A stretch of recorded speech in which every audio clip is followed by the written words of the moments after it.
టైంలో కూడా అదే చెప్పారు. అందుకే అవన్నీ పెండింగ్ లో పెట్టారు, పూర్తి చేయలేదు. ఇప్పుడు కూడా అవే స్టార్ట్ చేస్తున్నారు. అంటే అదే అనేది జగన్ చెప్పింది ఏంటి, సంక్షేమం కంటిన్యూ అవ్వాలి, నేను వస్తేనే అవుతుంది లేకపోతే రాదని ఆయన అన్నాడు. బేసిక్ గా పరిపాలనా తీరుకి సంబంధించి ఎక్స్ట్రా టైం కావాలి. నిజం ఒకటి ఆయన అనే మాటలో ఒప్పుకోవాలి, వాస్తవం. ఇప్పుడు ఇవాళ నుంచి అమరావతి కన్స్ట్రక్షన్ బిగిన్ చేస్తారు. రేపు జగన్ వచ్చేసి మళ్ళీ ఆపేశాడు అనుకోండి, మళ్ళీ వైజాగ్ అంటే అనక్కర్లా, వెళ్ళి ఆయన పరిపాలన నుంచి కూర్చుని నడిపితే ఏమైపోతుంది? మళ్ళీ ఇక్కడ తొప్పలో మొక్కలు పెరుగుతాయి అమరావతిలో 5 ఏళ్ళు. కాబట్టి ఈయన ఉంటేనే అది ఈయన చెప్పేటటువంటి ఆ పరిశ్రమలు రావడము ఇతరత్ర రావడము సాధ్యమవుతుంది. అది ఆయన చెప్పే దాంట్లో తప్పేం లేదు. జగన్ ఏమన్నా మార్చుకున్నాడా పాలసీ? ఇప్పుడు బాబు వచ్చాక వైజాగ్ మాట్లాడుతున్నారు ఎవరన్నా? అంతకుముందు వైజాగ్ అంటే నెంబర్ 1 సిటీ, దేశంలో టాప్ 10 అది.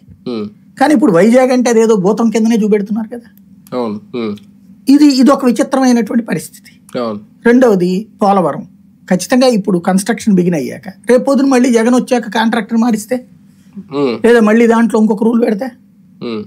కాబట్టి అసలు వాస్తవంగా మొన్న 14 నుంచి 19 తర్వాత ఇంకొక 5 ఏళ్ళు చంద్రబాబు గారే ఉంటే ఆయన పూర్తి చేసి ఉండేవాడేమో. తెలిసేది కదా జనానికి, తెలిసేది కదా. 10 ఏళ్ల తర్వాత కూడా అవ్వకపోతే అనొచ్చు. అది ఒక రకంగా ఆయన అనే మాట కరెక్టే. ఇంకో 10 ఏళ్ళు టోటల్ గా 10 ఏళ్ళు నాకు కావాలన్నది ఇప్పుడు కాదు, ఎలక్షన్స్ ముందే పవన్ కళ్యాణ్ అన్నాడు మాట. ఇంకోటి పొత్తు కూడా మాది 10 ఏళ్ళు ఉంటది అన్నారు. కాబట్టి అది నడుస్తుంది. 10 ఏళ్ల పాటు ఇలా పొత్తు ఉంటది. 10 ఏళ్ల పాటు మేము ఇదంతా పూర్తి కావాలంటే నా వాళ్ళని అని చెప్తున్నారు. ఉచితాల మీద